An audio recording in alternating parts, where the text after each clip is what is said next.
Good evening, assalamu alaikum rahmatullahi wa barakatuh. As you know, it's just after 8:30 here in the United Kingdom, and we're coming to you live from the studios of British Muslim TV here in Wakefield with this week's edition of Questions with me, Mohammed Shafiq. Now, we're broadcasting Sky Channel 752 and across social media at British Muslim TV. Wherever you are joining us from around the world, a very warm welcome. Now, we want you to comment on the big stories we're covering tonight. You can call us now on 01924 231 083 or messages on the WhatsApp number, which is on the screen now. And if you're watching this on Facebook, hello, post your comments in the chat box and we'll read some of them on air later. Tonight, first, we head to Scotland to talk to the community activist Claire Bidwell about human rights in Kashmir and why is she choosing to speak out. Now, let's get started on our first topic and guest. The struggle for freedom for those in Indian-held Kashmir has been going on for decades. Numerous reports suggest regular violation of human rights laws, unlawful detention, rape and communication blackouts have impacted on everyday life for ordinary Kashmiris. The Indian government have said that they are engaged in a battle against terrorism and that Indian-held Kashmir is free from alleged human rights abuses. A position, surprisingly, not rejected. It has been rejected, actually, by community groups. So why would someone thousands of miles away in Scotland have such a strong advocacy for Kashmiris? And what does this say about this particular cause? Let Kashmir Decide is a grassroots organisation committed to raising awareness of Kashmir issues around the world. Claire Bidwell is a primary school teacher based in Western Scotland. She's a human rights activist. I'm pleased to say Claire is joining us live from Scotland. Claire, a very warm welcome to the programme. Thank you so much that we're having this conversation.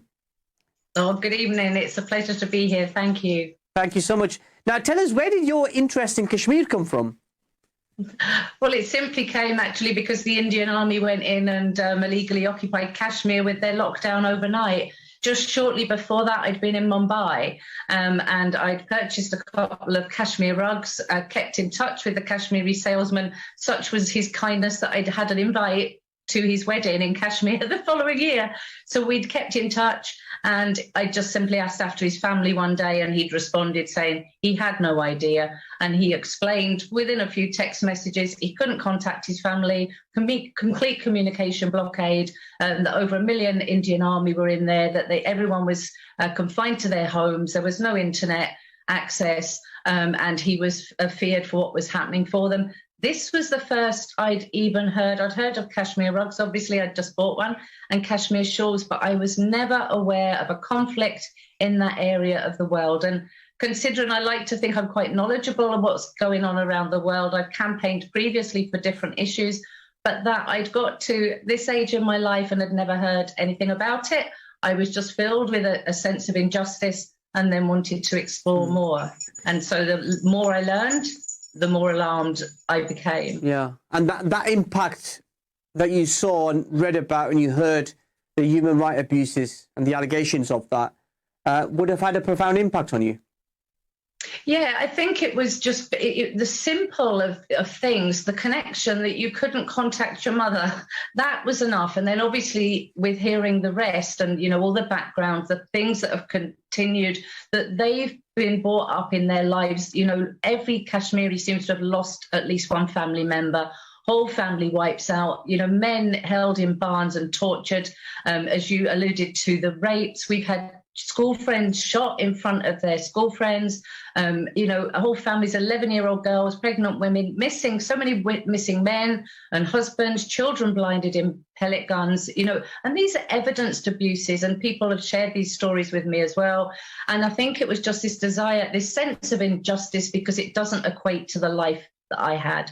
And it's just, it was a sense of unfairness. Obviously, I'd learned it was back at the UK government's door when they'd left their empire. So such was the extra load on me, I felt. And all I could do to feel better about it was think, right, I want to campaign here. What can I do to make a difference?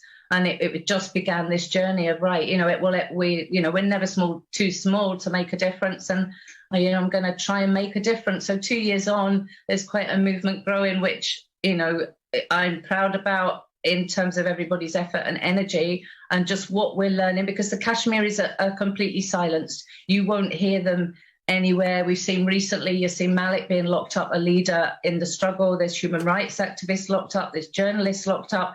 Facebook, socialist media workers cannot use their posts for fear of being incarcerated, arrested. My own YouTube channel is banned in India. My own social media accounts are banned in India. Nobody is allowed a voice. And that's not democracy, that's not peace. And what are they hiding? And obviously the evidence of what's going on is genocide, change in the demography. So it's quite scary. But the thing is, there is a solution. Through United Nations, yeah. So it's working for that solution. Yeah, and we're going to talk about the solution just after the break. But then what's the aim?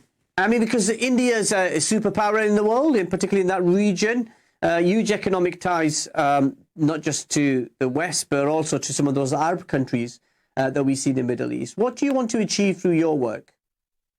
The first and the biggest thing is that solidarity, this awareness of these people that are silenced, that we're with them, and to raise their voice out where they do not have that. But predominantly the awareness, raising awareness amongst the Western people, because, you know, with me not knowing, it's like, well, you know, we don't know, it's not in our mainstream media. So raising awareness, also bridging like unity and connections. And obviously British Kashmiris, I've, you know, learned so much through them because they've embraced my work, you know, determined to, so it's kind of all encompassing, but essentially awareness to the people to help and support the Kashmiris' demand for self-determination and their, you know, rights for human rights.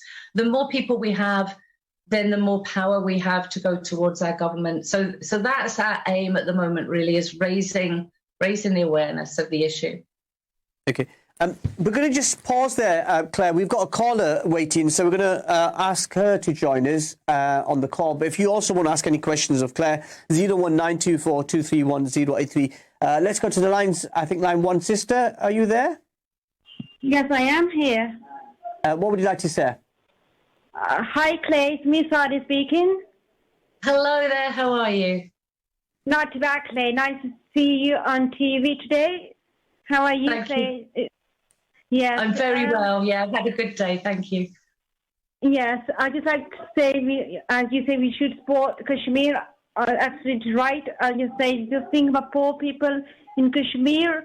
I think we should think about them as well. Like they got poor. Like say what we wear here, like clothes, should think about them as well, like what they got nothing to wear, what they like, we should think about them, we should support more about them, like they got no shelter, no water, nothing to drink, we should think about them as well, and we should support them, we should have like a teamwork to support them as well, like get some money, like get teamwork to collect some money for poor people like Kashmir, like how them collect some money for them to get some clothes for them and like that kind of stuff.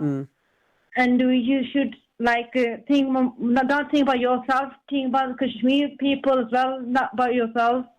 Yeah. Thank you so much, sister, for your call. If you also want to share your thoughts about the topic we're covering, 01924 231 083.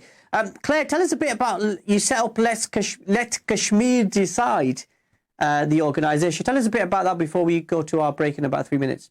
Well, it's ever evolving, I think, is what I can say. So it changes shape and changes form. So it's based on a people's movement, really, where because we wanted to raise awareness, and it was based on an idea to go to Kashmir, have an event, a Kashmiri cultural event, with also the different political perspectives, and stream it out globally.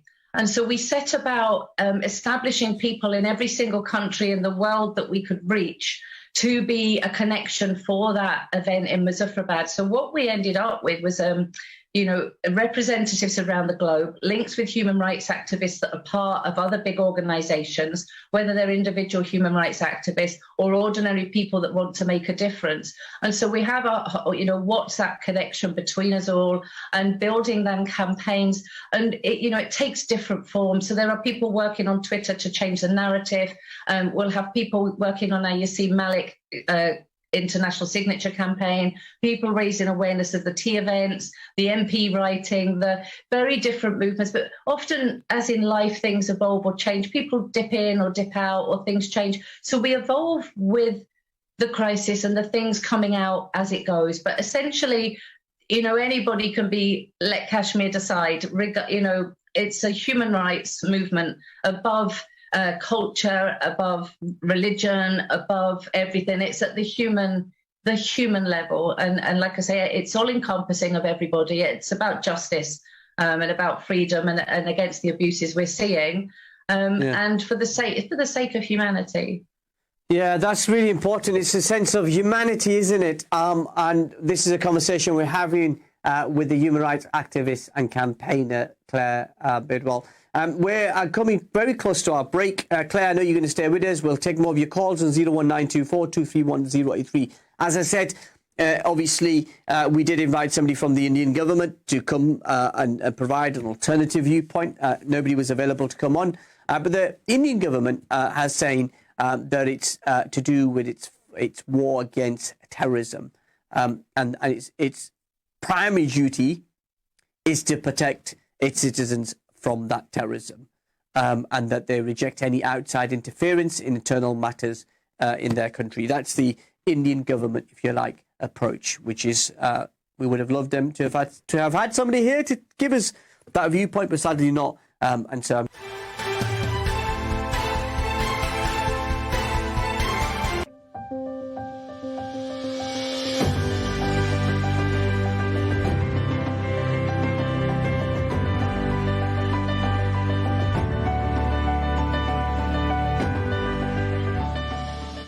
يا طيبة يا طيبة يا دوا العيان اشتقنا لك والهوى نادانا والهوى نادانا لما سار المركب.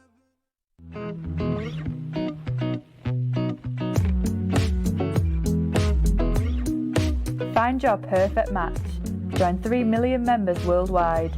Download the singlemuslim.com app for free now.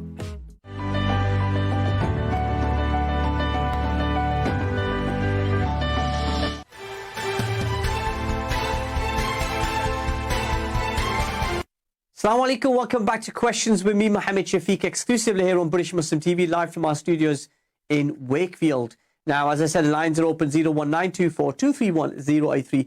You can get in touch with us on our social media handles, British Muslim TV.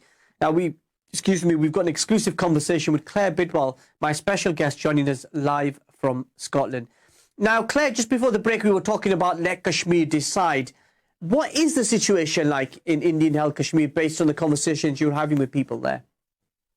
In many ways at the moment, very difficult to completely ascertain because of the lack of news being able to come out. So we know they're the journalists in jail, human rights activists as well. So similarly, those that I am able to contact, they already take extreme risks because obviously their phones are checked and the repercussions for them can be quite severe. So even sometimes what they're explaining can be difficult, but I believe there are issues in schools at the moment.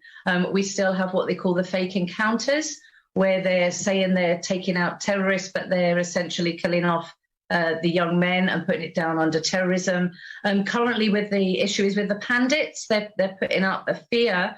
What I do know with the Kashmiri Pandits, we'll always hear the question when anybody's raising issues about Islamophobia or about the Muslims, they'll say, what about the Pandits?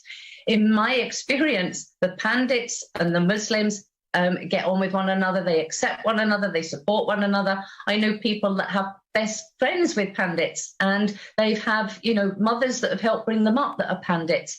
So it's the narrative that's coming out of there is very difficult. So it's unsettlement at the minute, because after the locking up of Yasin Malik, sentenced for life, people came out on the streets sort of complaining about that, and there has been some unrest because the demography is being changed. So the Pandits have then started to leave, and there's been the fear. So people in Kashmir are trying to stop them from leaving. But obviously the questions are remaining. It feels like that, the impending genocide and removing the pandits so that they can go on again. So, it's this narrative all the time that's going on for what's happening. So we're not getting as much news out as we would like because they're not able to report it.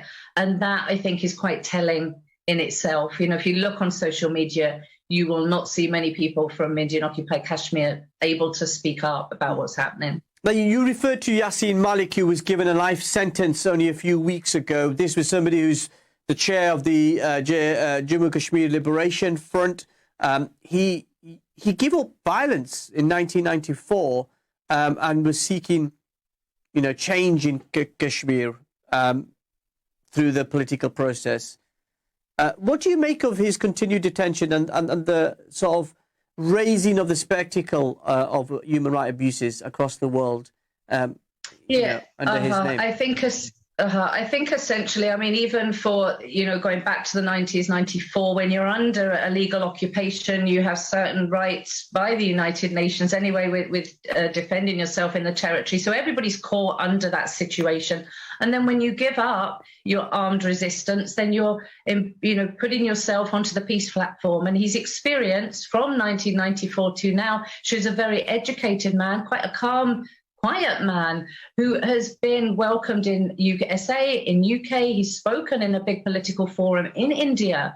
And that's what he asked for. He wanted the peace process and for let Kashmiris to decide. And so what we've seen over the last 3 or 4 years under the BJP Modi government, this extremism, which is very upsetting to see. So essentially, I feel that the voices for Kashmiris, that's what they're locking up. So it's almost like, an analogy of everywhere else. So now that you see Malik's been sentenced, and I think it's, a big injustice on its own, but I also am still trying to fathom out how can an Indian justice system, how can they charge him and sentence him for life from when he's from another state and in Kashmir? So I think that, there are gross injustice internationally, and what we're competing against, of course, is the Islamophobia, the extremism, the extreme Hindutva from the BJP government, but also a world that cares more about economy than it does recognise the human rights aspect of this. And that's encompassing of the people of India, and in this whole issue that anyone in South Asia and Pakistan, because the citizens of their country are suffering because of the unresolved situation in Kashmir. So when you're locking up, incarcerating somebody that was accepted on an international stage and then looking and casting back, looking for reasons to put him in jail where they were any of those, they're saying, about them being fabricated, and there was no evidence and he wasn't allowed to speak. And he was sentenced to be guilty purely because he said, if he was guilty of struggling for freedom, then if he was, if that was a crime, then he was guilty. And so sentenced him on that. You talked about the economic impact and the sense that India was affected by that. We saw the comments, offensive comments by various BJP politicians, which has caused lots of anger in Muslim countries over the last few days. The Indian government is having to take action against or should I say the BJP party is having to take action because they're realizing the economic catastrophe that could happen if some of those Arab countries continued to oppose what is being said and done against Muslims. Yeah, good. And some of that I've been working all day. I haven't kept up on all of that, I'm afraid. But if India are recognizing that, because people are calling for economic sanctions, and if that's what I think sometimes with India, they're actually the Indian BJP and they're proud of their country and they don't like feeling insulted and sometimes this is where if somebody's got a weakness, it's about they want to be seen to be a good country and they want their economic deals. And so if that's what it takes, if it's the sanctions that's going to be the way through and it's going to be world criticism, that is the way through, that they don't want to be seen to be bad, then that's good. I was just going to say, isn't it also a sense that when you think about India, just park the Kashmir issue, generally multicultural, multi-ethnic, multi-religious society, and all communities got on pretty well. It's only been in recent years that you've seen the lynching, the human rights abuses, the killing, and this rise of sort of a pretty hard right political movement, which is demonizing minorities. Yeah, I agree. And, that's like where you look at it and say BJP is ruining India. And, my desire for the Indian people, there are many of them standing up, but so many seem to be scared to speak up about what's happening because they're deemed anti-nationalist. They're just told if you speak up or you speak out, then you're anti-nationalist. So they're often just their go-to defense is, if you're interfering in our integral affairs for me, or you're speaking against our country. But it's standing up for human rights. And I've always said as a school teacher, I would not walk past another school where I saw bullying or things going on in a playground and say, that's not my school, that's not my business. So when it's about human rights, that's my business and it's everybody's business because it's personal to us. Somebody, you hurt one, you hurt us all is my philosophy. So it is very much my business. It's very much the international community business. So to dismiss it's interfering in their integral affairs is disgraceful. The peace, if they're protecting... Sorry, so Claire, can I just put this point to you as well? Because, they didn't want to come on tonight, but they've given us some of the latest data. And they've said that terrorist incidents in Jammu and Kashmir fell by 59% in 2020 compared to the year before. And it went, it's gone up 32% to June this year compared to the year before. The sense that they are saying it's because of this terrorist threat that they're living in, that they're having taken these extreme measures. If they didn't have Kashmir under a legal occupation, a country under United Nations charters, and which was a sovereign country before we interfered them, there would not be this unrest and what they call terrorism. So they should be looking, in my humble opinion, at what they're calling is the root of this terrorism, because what we're seeing from the outside world is that the Indian BJP government and the RSS are the ones that are being the terrorists. If Kashmir was allowed its self-determination, as is entitled, and it's a democratic route, then if people of Kashmir wanted to go with India, fantastic. What would they have to worry about? Essentially, the people of Kashmir want peace. That is what they want more than anything. And so they're locking up peace in the form of Yasin Malik, and their every evidence, I don't know if they're aware, but their actions are not in parallel with their words. And so if we look at the actions, I don't see anybody seeking peace because the terrorists wouldn't be there if we resolved this conflict. Yeah. What they call terrorists. I mean. Yeah, okay. We've got about 3 minutes left, and I just got two very quick questions. One, how can people get involved in Let Kashmir Decide? Very essentially, join our campaigns. Join our campaigns. The 5th of every month, a cup of tea. Upload it to social media. Look for Claire Louise Bidwell on Facebook. www.letkashmirdecide. Search Let Kashmir Decide Solidarity campaign, or even if you just put in hashtag Solidarity for Kashmir in the Facebook search bar, it will pull up all the activity that people have been sharing. And we're doing, international release Malik campaign. In Google as well, you can Google Claire Bidwell. There's the contacts there. I can be contacted in Facebook on Messenger as well. Lots of ways to get in touch with you. The finally question, I suppose, what more can we expect from Let Kashmir Decide in the coming months? Okay, well, maybe I can cover the next couple of months, but as I say, it's always ever evolving. So our campaign with the Solidarity campaign, next one will be the 5th, and it's growing every 5th. It's working, the awareness is growing. Our first priority is the work of Yasin Malik on raising the awareness through that and to look at the injustice of that. And there's people working on it in very different levels. And so there's a huge demonstration in London this weekend on Sunday the 12th, from 1 o'clock till 4 o'clock, just bringing Kashmiri flags along, and Yasin Malik released placards. It's going from Parliament buildings. So we'll be involved in that and sharing that on social media. And we have the international signature campaign, so people can collect signatures there. So lots of different things as much as we can. Thank you. Well, thank you so much, Claire. I absolutely love our time together. Sadly, we've run out of time. I hope you can come back and tell us more about your campaign, but I really enjoyed our time, and best wishes. Thank you. I would love to. Thank you. Good night. Good night. Thank you so much. That was Claire Bidwell, who's the founder of Let Kashmir Decide, human rights activist, primary school teacher, who's joining us live there from Western Scotland.